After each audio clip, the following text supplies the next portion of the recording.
salamo voalohany andinin'ny voalohany hatramin'ny fahatelo.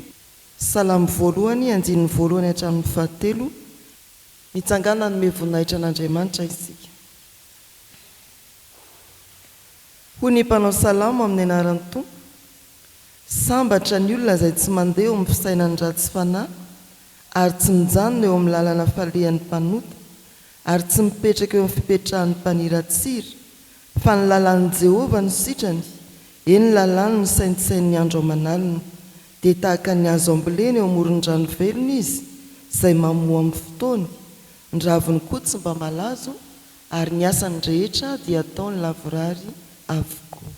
Amen. Hivavaka isika. Misaotra anao Andriamanitra fa ianao no manalavorary ny dianay ho tonga eto an-tranonao ary fanatrika aminao amin'ity maraina ity.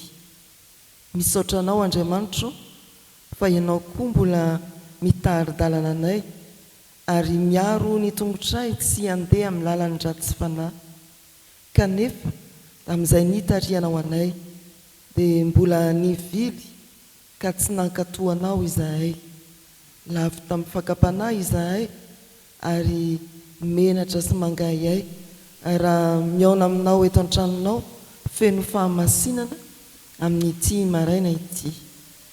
Dia aoka ny famindramponao no amangina ao anay tsirairay, avela ho eloko izahay no ny amin'i Jesosy Kristy zanakao.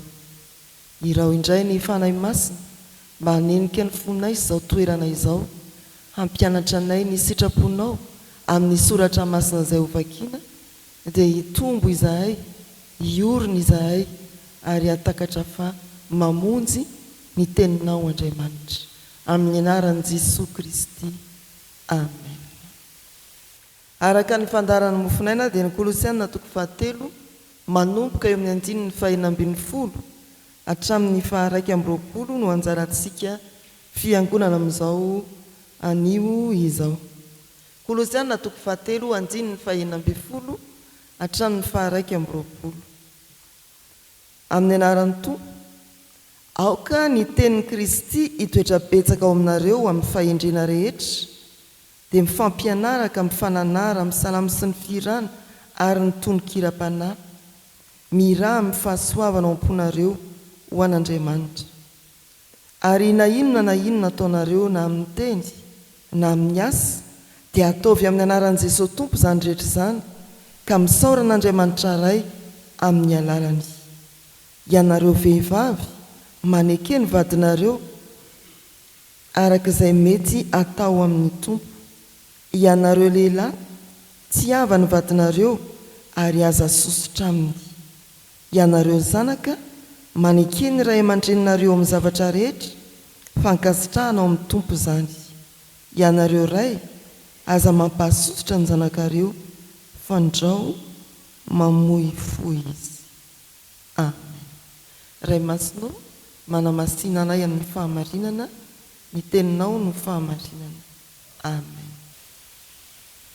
Tanteraka ny asany eo amintsika tsirairay ny fanahy masina mandritra ny fianona izao afatra izao. Kolosiana 3:140 hatramin'ny 2:20.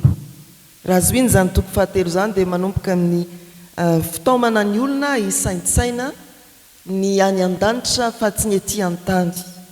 Manaraka eo ny fanariana, ny fitafiana na ny toetra araka n'izao tontolo izao. Aorian'izay dia ny fitaomana andray ny toetra araka an'Andriamanitra.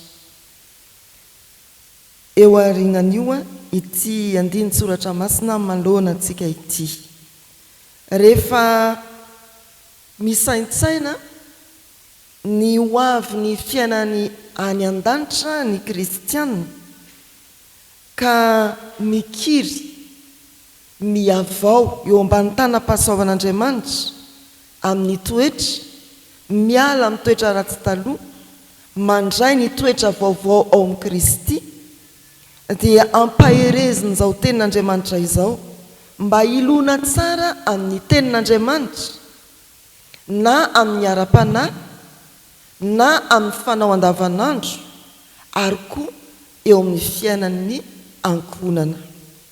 Ampifandraiso amin'ny tenin'Andriamanitra ny fiainanao. Ampifandraiso amin'ny tenin'Andriamanitra ny fiainanao ara-panahy. Ampifandraiso amin'ny tenin'Andriamanitra ny fiainanao andavanandro.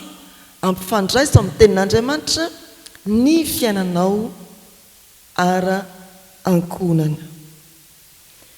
Ny 5:40 dia hoy ny soratra masina manao hoe amin'ny anaran'ny Tompo: aoka ny tenin'i Kristy hitoetra betsaka ao aminareo amin'ny fahendrena rehetra, dia mifampianaraka mifananara misalama sy ny firana ary ny tonon-kiram-panahy miraha amin'ny fahasoavana ao am-ponareo ho an'Andriamanitra. Fiainam-panahy mifandray feno amin'ny tenin'Andriamanitra. Azo resahana ve ry havana izany hoe fiainam-panahy tsy misy tenin'Andriamanitra, tsy ny valiny. Ary izao andiny soratra masina izao dia tena mampahery atsika, tsy hoe hay soratra masina fotsiny, fa fiainana ny tenin'Andriamanitra indrindra.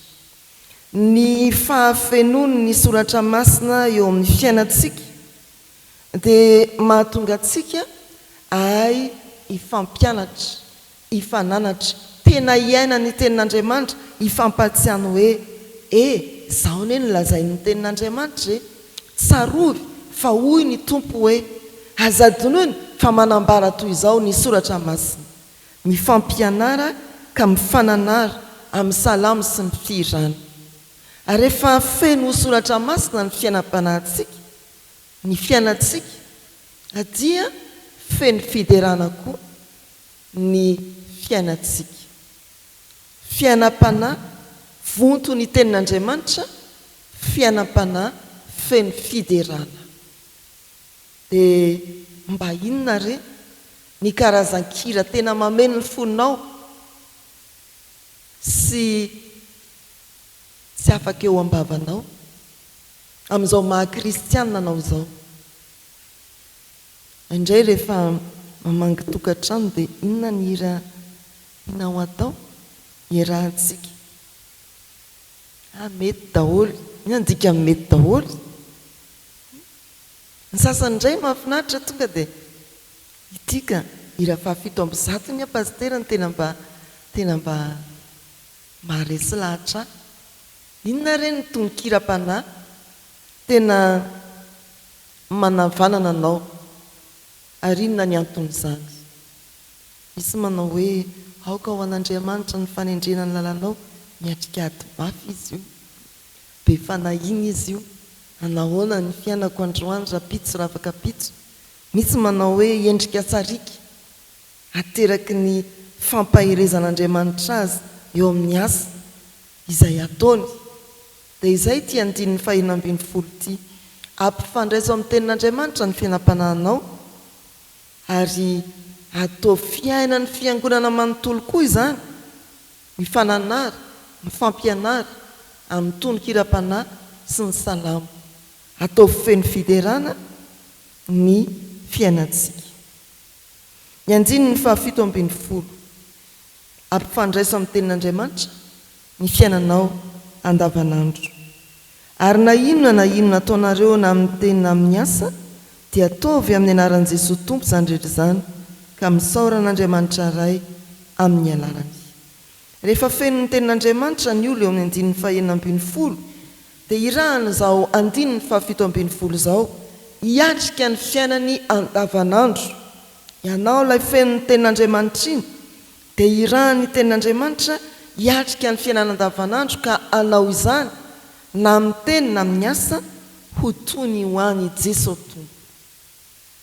Dia andeha izany sika eny an-dalana ho toy ny mikendry ny an'i Jesosy Tompo ny lalantsika, fa tsy hoe izay atongavana ny ampianarana, izay atongavana ny ampiasana. Miasa isika amin'izay toerana ametrahan'ny Tompo atsika, amin'izay fandaharam-potoanantsika. Ataonao ho an'izany ny asanao, hamelomam-bady aman-janaka ve? Tena marina izany. Atao ho an'ny orinasa izay nomen'ny Tompo hiasanao ve? Tsy diso koa izany.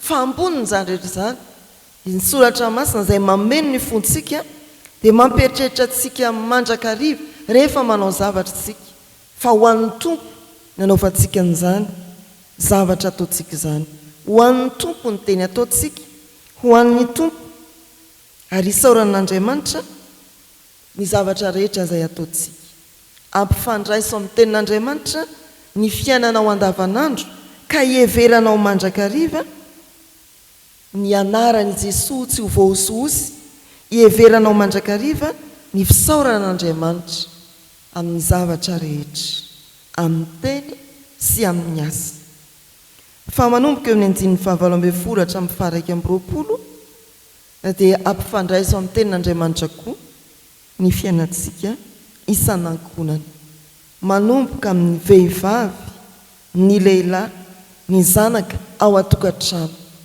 rehefa feno ny tenin'Andriamanitra ao anivon'ny fiangonana ny fiainantsika miatrika andavanandrom-piainantsika isika amin'izay fanaontsika andavanandro mitodika amin'ny fiainany isan'ankonana atao hoe avy ny asa dia tonga ny atokantrano indreo ny fandaminana araka ny soratra masina arahintsika ianareo vehivavy maneke ny vadinareo ianareo lehilahy tsy havany vadinareo ianareo zanaka maneke ny ray aman-dreninareo amin'ny zavatra rehetra fankasitrahana ao amin'ny tompo izany voatsipika indreo kosa ny lehilahy ry havana eo amin'ny 2 tiavany vadinareo aza sosotra aminy eo amin'ny 1 ianareo ray aza mampahasosotra ny zanakareo fandrao mamofo izy ny voambolana hoe sosotra eto dia midika hoe maherisetra aza maherisetra ny vady ndao iarany herisetra aza mampahasosotra ny zanakareo fandrao mamofo izy aoka tsy ampiatra herisetra amin'ny zanatsika isika fandrao mamofo izy indray tokoa mantsy ry avana ndray mpianakaviana dia ohatran'ny biby fampitahorana ao atokantrano ao zay dadanareo fa tonga peritraina daholo indrindra moa izy rehefa nefa avy ny sotro izay ny sotrony iny ka tsy mahafeny tenany iraikitra ny herisetra ao an-trano izao andiny tsoratra masina izao 19 hatramin'ny 20 dia mampitodika atsika amin'ny tenin'Andriamanitra mamepatripetraka izay ilamina ny fiainana isa-tokantrano ampifandraiso amin'izany tenin'Andriamanitra izany fiainatsisy isa-tokantrano avy eto amin'ny fiangonana isika feno ny tenin'Andriamanitra andeha hiatrika andavanandrom-piainantsika isika aoka hiasany ny tenin'Andriamanitra ka hanao ny zavatra rehetra amin'ny anaran'i Jesosy Tompo ho fisaoran'Andriamanitra ary avy miasa isika na avy nanatanteraka ny lalantsika nandritry ny andro hody any atokantrano dia ho vehivavy manaiky ny vady ho lehilahy tia ny vady ho zanaka mankatò ray aman-dreny ry havana malala hifandray tsy tapaka amin'ny tenin'Andriamanitra ne ianao miala aty amin'ny fiangonana amin'ny andavanandrom-piainanao ary amin'ny fiaina-tokantrano dia ho hitanao fa iainana ny famonjena avy amin'Andriamanitra amen raha eo misaotranao izay no ny teny izay ampitondrainao tamin'ity maraina ity mampahafantatra anay ny asarobidy ny teninao izay homenao anay mba ho fiainana ampiarina eo amin'ny izay ataonay izay lazainay homenao anay mba ho fiainana any amin'ny isa-tokantrano ka anananay firindrana sy filaminana fiadanana any amin'ny isan'ankonana mankasitraka tompo ary ny teninao izay ampaherezanao anay koa mba hifananatra hifampianatra amin'ny samy zanaka ao Andriamanitra miainga aty am-piangonana voaranay izany ho ampatsehivonay ny mpiara-mivavaka ny mpiara-monina ny ankonanay mba samy ho feno ny teninao Andriamanitra izahay ary ampifandray ny teninao Andriamanitra amin'ny fiainanay manontolo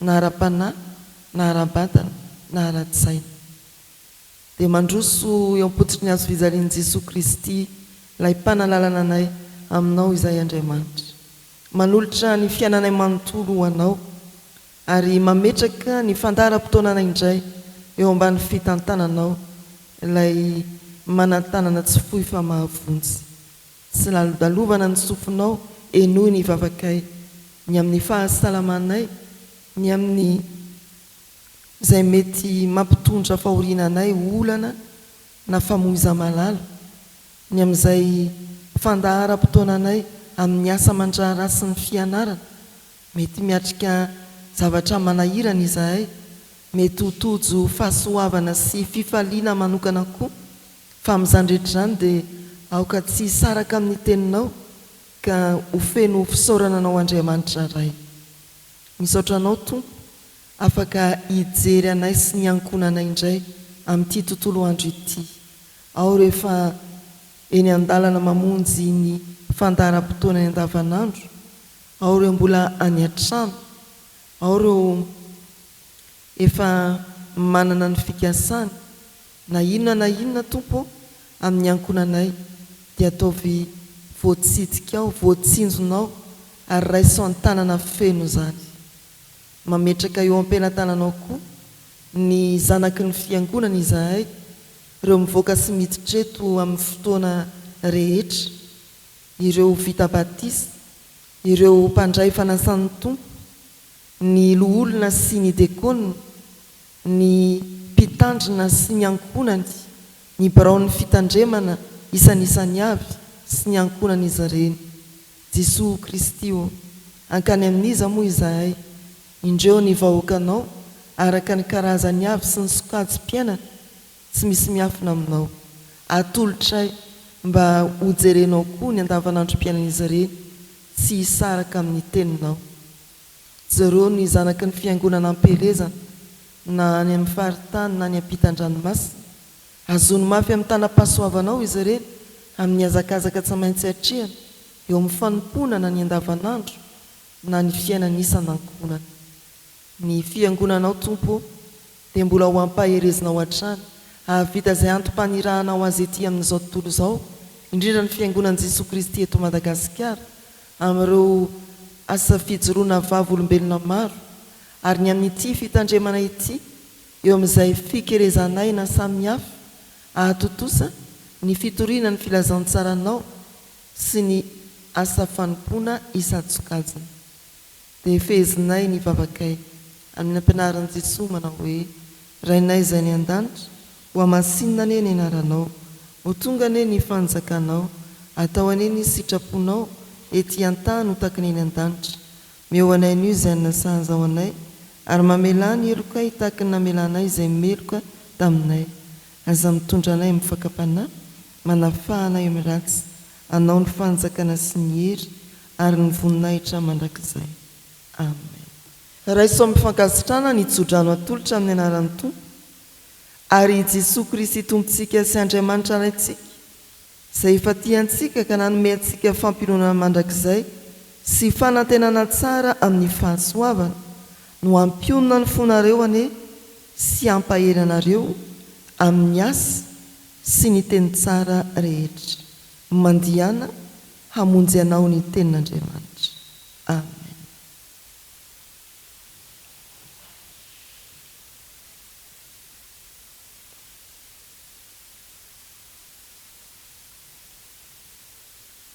Ho an'Andriamanitra irery ihany ane ny voninahitra amin'ny anaran'ny Ray sy ny Zanaka ary ny fanahy masina amen.